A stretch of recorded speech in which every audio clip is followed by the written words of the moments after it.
দিন ধরেই চাপটি খেতে ইচ্ছে করতেছিল। তো চাপটিটা কিভাবে বানাই, কি কি উপাদান লাগবে চলো বন্ধুরা তোমাদেরকে দেখাই। তো এখন চলে আসছি আমি ছাদে।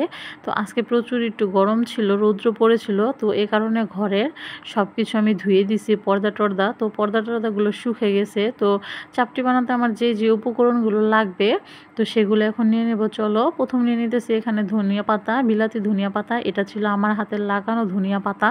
হ্যাঁ, এই পাতাটা কিন্তু সুন্দর একটা ঘ্রাণ বা ফ্লেভার আছে যা আমার খুবই ভালো লাগে। যেটুকু পাতা নিয়েছি সেই পাতাটুকু আমার হয়ে যাবে। তারপরে আসলাম নাগামরিচ গাছে। তো এবার আমার গাছে অনেক নাগামরিচ ধরেছে। তো এই নাগামরিচগুলো অনেক ফ্লেভারফুল আর অনেক ঝাঝালো। তো একটা নাগামরিচ আমি নিয়ে নিলাম এখান থেকে, যেটা বড় ছিল। তারপরে নিয়ে নিলাম আমার গাছের কাঁচামরিচ। এগুলো ছাড়া তো চাপটি অসম্পূর্ণ। তো এখানে যেগুলো যতটুকু নিয়েছি আমার হয়ে যাবে। তারপরে ফাইনালি চলে আসলাম আমার সেই যে ছোট্ট একটা গাছে ছোট্ট একটা মালটা হয়েছে। তো এই মালটাটা বেশ কিছুদিন ধরেই হয়েছে। তো আমার খালি ইচ্ছা যে এই মালটাটাকে পারবো, খেয়ে দেখবো কেমন। আর কি মেন কৌতূহলীবশত হচ্ছে এটাকে আজকে আমি ছিঁড়বই, আর ছিঁড়ে দেখবো পেরে নিয়ে যে এটা কেমন হয়, টক হয় নাকি মিষ্টি হয়। তো তা যেমন চিন্তা ভাবনা তেমন কাজ নিয়ে নিলাম ছিঁড়ে। তারপরে আসলাম এই যে আমার মালবেরি গাছে ছোট্ট ছোট্ট মালবেরি হয়েছে। এগুলো পাকে না, যেহেতু এখনও সিজন না, তো এই জন্য এগুলো পাকে না।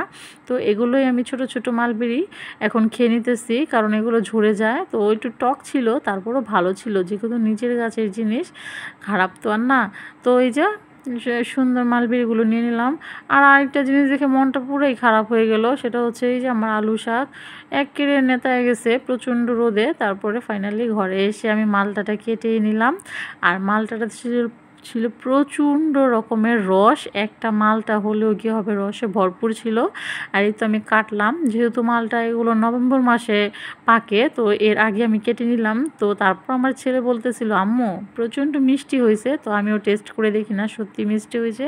তো চলো আমার চাপটির উপকরণে যাওয়া যাক। তো এখানে আমি নিয়ে নিয়েছিলাম আতপ চাল আর কিছুটা মুসুরির ডাল। তো এগুলোকে আমি একেবারে হাতে ঝামেলা ছাড়াই ব্লেন্ডার করে নিয়েছি, পাটা পোটাতে আর বাড়তে হয় নাই। তারপর এখানে ধনিয়া পাতা, নাগামরিচ আর কাঁচামরিচও এখন অল্প করে ব্লেন্ডার করে নেব। সাথে 3টা গোটা পেঁয়াজও দিয়ে দিছি, এগুলোকে আর কাটার প্রয়োজন হয় নাই। তারপরে এখানে দিয়ে দিলাম আদা রসুন, আর দিয়ে দিলাম সামান্য একটু হলুদের গুঁড়া, তারপরে দিয়ে দিলাম লবণ। তো এই তো আমার ডোটা রেডি করে নিয়েছি। আর এভাবে করে তোমরা কিন্তু অনায়াসে বাটাবাটির ঝামেলা ছাড়াই চাপটিটা তৈরি করে নিতে পারবা। আর এই চাপটিটা খেতে কিন্তু বেশ মজার ছিল আর মুচমুচেও ছিল। তো অনেকে চাপটিটা বানাতে চায় না, যেহেতু পাটা পুরাতে বাটতে হয়, এই কারণে। কিন্তু তোমরা যদি আমার রেসিপিটা দেখো তাহলে অবশ্যই খেয়াল করতে পারবো আমি কিন্তু ব্লেন্ডারে ব্লেন্ড করে নিছি। একটু সময় নিয়ে ভালো করে চালটাকে ভিজালে আর ডালটাকে ভিজালেই হয়ে যায়, তাহলেই সুন্দর হয়। দেখো আমার চাপটিটা কতটা সুন্দর হয়েছে।